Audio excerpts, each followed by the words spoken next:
C'est l'après-culte. C'est l'après-culte. Bienvenue à notre programme après-culte.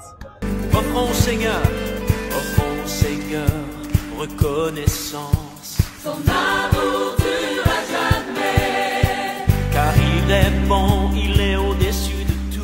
Bonjour à tous, j'espère que la présente vidéo vous trouve en parfaite santé. Alors aujourd'hui, pour notre programme, nous avons le privilège de recevoir, sinon d'interviewer nos membres de commission.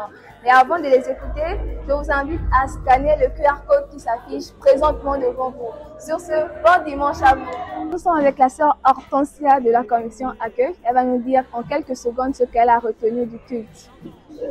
Alors, pour moi, ce que j'ai retenu de la prédication est que la mort, ça ne doit pas être une raison de peur pour nous. Contrairement, ça doit être un moyen de réjouissance parce que, comme étant enfants de Dieu, nous sommes rassurés d'une chose et qu'au travers de la mort, c'est encore ce moyen qui nous permet de pouvoir retrouver notre Seigneur. Donc, c'est ce que j'ai retenu. D'accord, merci. Alors, nous sommes avec la sœur Lucrèce, membre du multimédia. Elle est généralement placée derrière la caméra, mais aujourd'hui, elle nous fait l'honneur d'être avec nous. Bonjour Lucrèce. Salut. Ça va? Ça va. Alors, qu'est-ce que tu as retenu de la prédication du jour?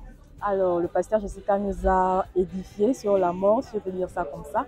Et nous avons retenu majoritairement les questions existentielles qui sont de savoir si nous mourons aujourd'hui, est-ce que nous avons l'assurance d'avoir le salut en fait.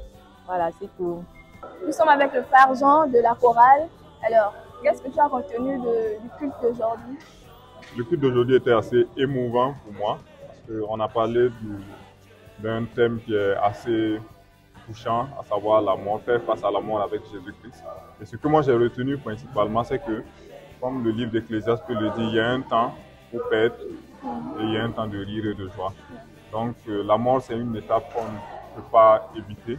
Et le passage Jessica l'illustrait comme étant la grande faucheuse.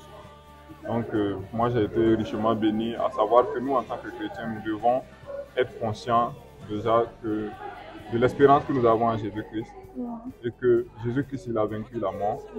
Et nous devons profiter de cette vie parce que la mort vient nous rappeler en fait que le souffle de vie, ce n'est pas un acquis et que nous devons racheter le temps. Donc c'est principalement ce que j'ai dit. D'accord, merci. Alors ici nous sommes avec nos soldats, l'intercession, avec la sœur Peace. La sœur, qu'est-ce que tu as retenu de la prédication d'aujourd'hui?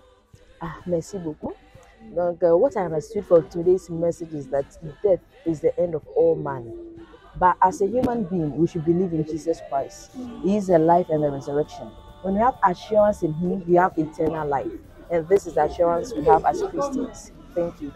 Thank you very much. Ici, nous sommes avec la sœur Fatima de la cuisine, comme vous le voyez certainement. Et je lui donne la parole. Bonjour à tous. Aujourd'hui, pour thème, on a parlé de faire face à la mort avec Jésus-Christ. Nous, par contre, on était ici en cuisine en train de préparer ces moments. Et pour un thème qui a eu lieu tout à l'heure, les préludes du mariage. Donc, voici la petite organisation qui se fait ici. Et on espère que vous serez très nombreux à pouvoir assister à ces moments. Merci. Merci. C'était l'après-culte.